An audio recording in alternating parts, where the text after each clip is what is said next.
there's very few things that feel as wild and untrammeled as a river, particularly if you're in a stretch of white water. And so if you're in a boat, if you're in an oar raft or a dory at the bottom of the Grand Canyon trying to navigate your way through a rapid like Hance or Lava Falls or Horn Creek, you feel that you're at the mercy of some of the wildest forces of nature, and you feel as if you're experiencing true wilderness.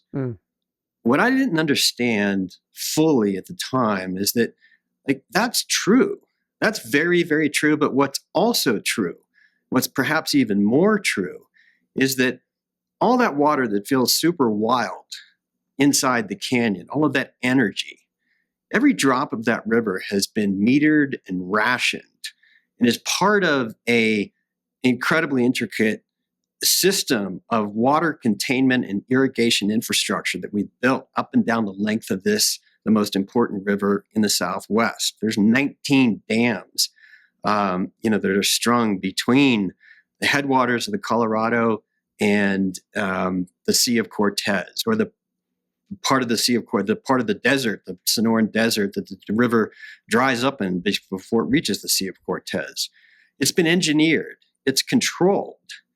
And furthermore, if anything goes wrong on the river, if you smash into a rock or somebody gets tossed out of a boat or there's a head injury, like if you just sit there in about 2 or 3 hours, somebody's going to show up with a motor rig and they're going to have radios and they're going to have a med kit and they're going to have a bunch of people who know how to treat an injury, and they're going to be able to summon a helicopter to get you out if that's necessary. So what I didn't understand is that although the river, the thing that created the Grand Canyon, feels wild and free, it's not. It's plumbing. And if you want to experience the wilderness inside Grand Canyon, if you want to experience the terrain where human beings are not in charge, where you're not in charge, where you're at the mercy of forces that are far greater than anything that you can control, well, the borders of that zone begin several yards off of your left and right oarlock. They start at the edge of the Colorado River, and they extend up through that matrix of cliffs and ledges, that vertical wilderness of rock that spans the stone walls of the canyon, all the way from the river to the rim. And that's the place where almost nobody goes. The river's the only highway through the canyon. The river's able to conduct about, 26,000 people a year who go down through the canyon by boat. Very few people step onto the shore and venture on foot into that other zone. Not the world of the rock, but the world of the water. Not the world of the water, but the world of rock.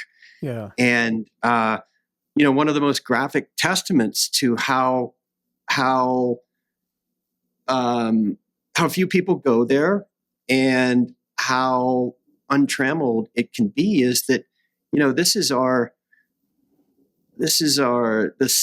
second most visited national park in the United States. The only place that sees more visitors in the national park system than Grand Canyon is Great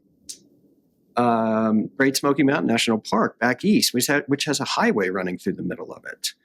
And Grand Canyon is the single most iconic of all of our parks. It's the park that, no matter whether you've been there or not, you will instantly recognize a photograph of that. So it's incredibly well known, and yet there's not a single trail that will conduct you from the eastern end of Grand Canyon at Lee's Ferry all the way through to the Grand Wash Cliffs in the west. So that is both a manifestation of and an embodiment, a symbolic representation of where the wilderness really lies inside of Grand Canyon.